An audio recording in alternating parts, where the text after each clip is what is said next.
Hello again, welcome to today's upload. My name's Stacey, I'm a mess in a dress, and today we are talking about my favourite new to me authors. So these are authors that I have come across in the last kind of 6 months or so, mostly since the beginning of 2021, but sometimes just slightly before. And these are authors that I had never heard of, never read anything by until very recently, thanks mainly to the booktube community and their insane amounts of recommendations. So let's get started. I'm going to kind of add a disclaimer to all of this, which is so many of these authors have been around forever and I cannot believe it has taken me so long to get into them. But I am now fully aboard the fandom train and I am here to say I love these authors. So let's get started. So first up, I don't think it will come as a surprise to anybody when I say that my first favourite new to me author is, of course, the fabulous, the wonderful, the glorious Kerrigan Byrne. So I first stumbled across Kerrigan Byrne's books when I read one of them in an anthology. It was like a first in the series anthology, and that was actually Seducing a Stranger. And after reading that, Alicia from Alicia_reads said, oh, you have to read the Devil You Know series. So I immediately picked that up and I just became addicted. Then in January, the Romance Book Squad did a read through of Kerrigan's Victorian Rebel series, and these are all the ones I actually own. I couldn't get the paperback for 2 of them, and that will be a lifelong goal of mine to get those to add to my collection. But these books were absolutely some of my favourite books I've read ever, definitely this year, but probably some of my favourite historical romance of all time. The Highwayman and the Hunter I've spoken about at length in other videos. I absolutely adore these. Damaged, Scarred, Wounded Heroes are my jam, and that is what Kerrigan is known for doing the best. The Duke with the Dragon Tattoo is probably one of my favourite books I've ever read. That was just insane. The Rook is the best hero on the planet. I adore him. Then I discovered that she actually did a paranormal romance series. That was the Highland Magic series. That was also amazing. There is literally nothing by Kerrigan Byrne that I've ever read that I haven't loved. I love them all. I've also recently read all of the Good Girls series, which is the follow-on to the Victorian Rebels. And I absolutely love those. Tempting Fate is definitely going up there with my top 5 Kerrigan Byrne books of all time. She is an absolute one-click reader for me. If she releases a book, I will read it, I will love it, I adore her, I will fight anybody who says otherwise, and yes, she's just so brilliant. I love her.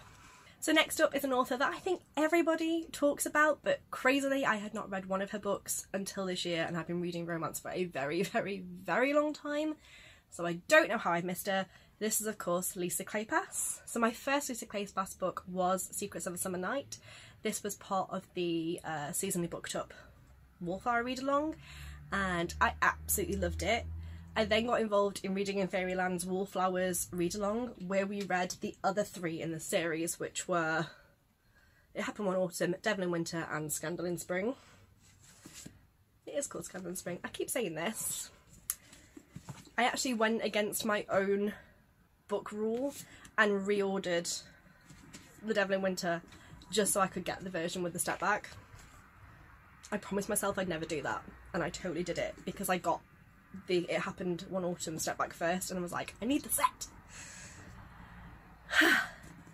It's true, I'm one of those booktubers now, sorry. I then also started reading the Ravenel series and the Hathaway series, and I've also found a job lot of loads of Lisa Kleypas books, so I now have a considerable pile to go through. Have you seen the state of this? This is going to keep me going for a while. I love it. My favourite Lisa Kleypas so far are definitely Dreaming of You. Yes, we all love Derek Craven. Marion Winterbourne, gotta have a bit of Reese, and of course Devil in Winter. Who doesn't love Sebastian? He's just a gem. But there are so many more to read. I don't know what to do with myself. I'm loving them all. I find Lisa Kleypas so easy to read. Her stories are just so enjoyable. Her heroes and heroines are just swoon-worthy.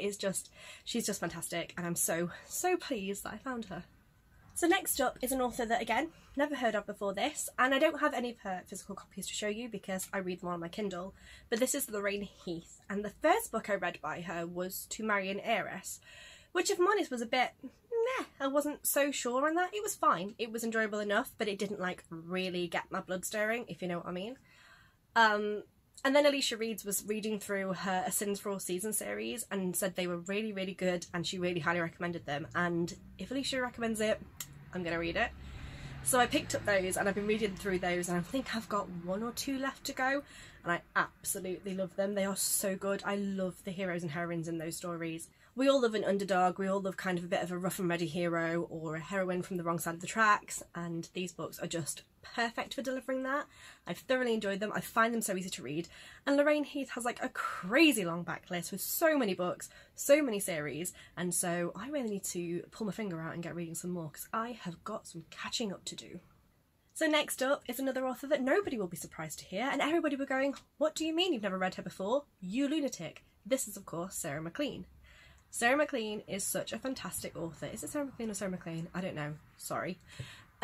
She's such a fantastic author. I have not read anything by her that I haven't loved. Everything is so wonderful. She writes really unusual scenarios with really kind of different heroes and heroines. I mean, you know, some of them are just famous. So far I have read her Scandal and Scoundrel series, which you can't see very well at all, but there they are. So of course we have The Rogue Not Taken, A Scot in the Dark, and Dave the Duchess. And these were all so much fun. Dave the Duchess was quite a difficult read for me.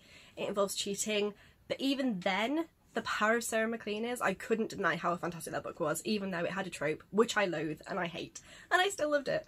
That's how good she is. And then of course, you couldn't mention Sarah MacLean and not mention the Bare Knuckle Bastard series, which I absolutely love. You have Wickled the Wallflower, Brazen and the Beast, and Daring and the Duke. I really expected this one to be my favourite because I love an anti-hero, and Evan is just so bad in the first 2 books, but I think sadly I'm just with the majority, and Brazen and the Beast was just my absolute favourite. I adored Hattie and Beast. It was just amazing. So again, Sarah MacLean is an absolute one-click read. If she's written it, I want to read it.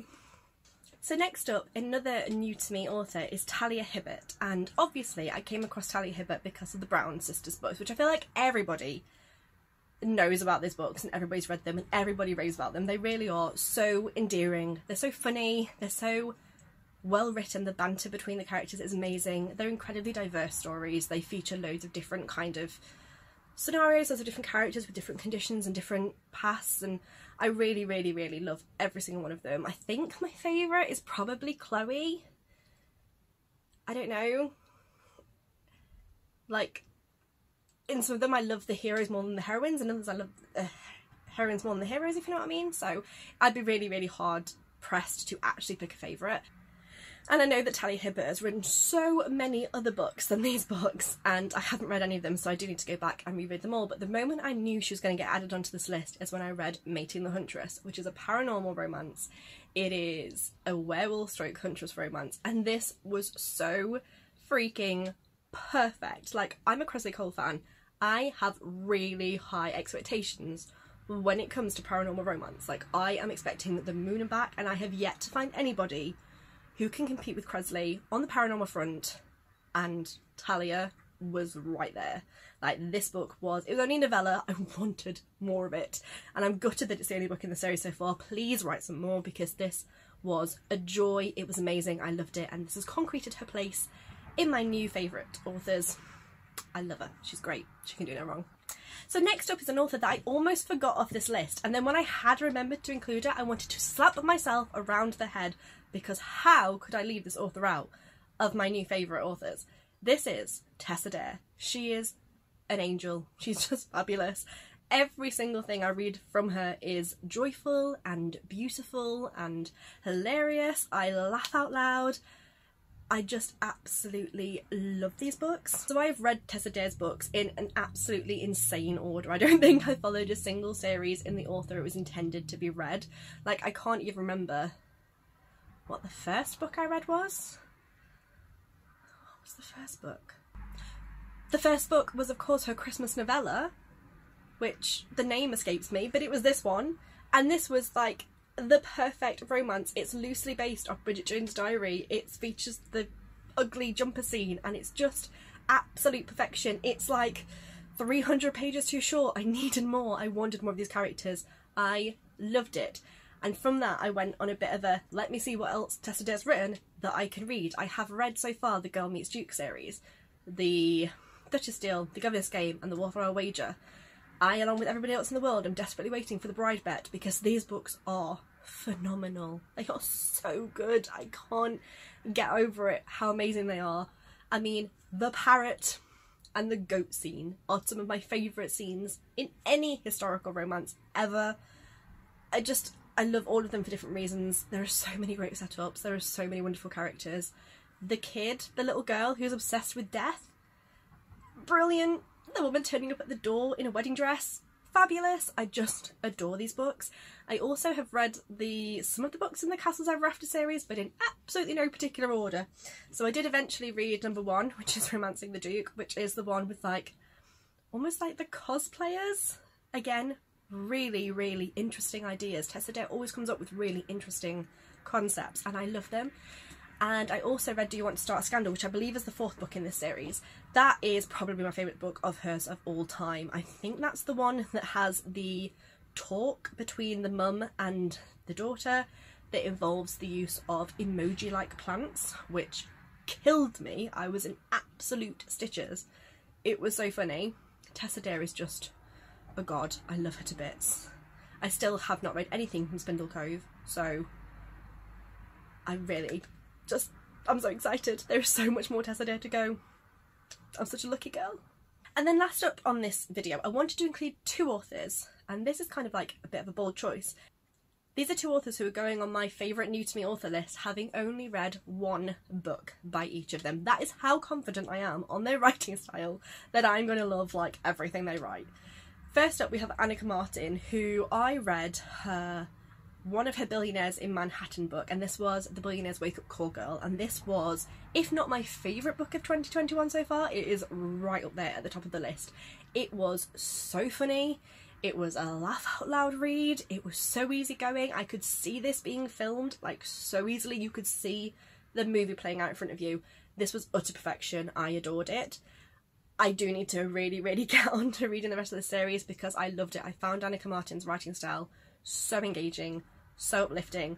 I was kidding myself. My husband was like watching me on the sofa as I was just crying with laughter, going, what are you reading? That's how good it was. I have no doubt that Annika Martin is going to be one of my favourite authors. She has also written, I think, some kind of darker mafia style romance, which I am here for because I love her light, kind of contemporary, exciting, laughable stuff. I'm interested to see what she does with something with a darker theme, so I'm there for it. I can't wait. And last but definitely not least is an author who I have no doubt is going to be one of my favourite authors of 2021 by the time we actually get there, and this is Katee Roberts. For someone like myself who loves something a little dark, a little steamy, a little kinky, you couldn't not love Katee Roberts. The only book that I've read by her so far is Desperate Measures, which is the first book in her Wicked Villains series. This is Jasmine and Jafar getting it on. I loved it. I lived for it. It's kind of a bit BDSM-y. It's all dominance, but with a really interesting twist. It's Disney gone dirty. I just lived for it. It was amazing. And every single one of her blurbs that I've seen sounds utterly riveting and fascinating. I cannot wait to get into Hades and Meg's story. That sounds phenomenal, and her Don't Even Get Me Started on Neon Gods. I am so desperate to find time to sit down and read that because whew, I do love a good Hades and Persephone telling at their best of times. And with Katee Roberts at the helm, I just feel like Nirvana may be about to happen. I am so excited. So although I've only read 1 book by her, I am very, very confident saying she is one of my new favourite authors, and I really wish I'd found her sooner. So there you have it. That is a rundown of my top favourite new to me authors so far. I have been blessed with finding so many fantastic authors, and I have all the wonderful people on Instagram, on BookTube, all of you fabulous people for introducing me to all these fabulous authors and giving me all your recommendations. I am always open for new authors, so if you think of anybody who I really should be reading, leave me a comment below or send me a message on Instagram. I am always looking for new authors to rave over and to fall in love with. My name is Stacey, thank you very much for watching, and I will see you again in another upload. Bye! Now I need to put my bookshelves back. This may take a while.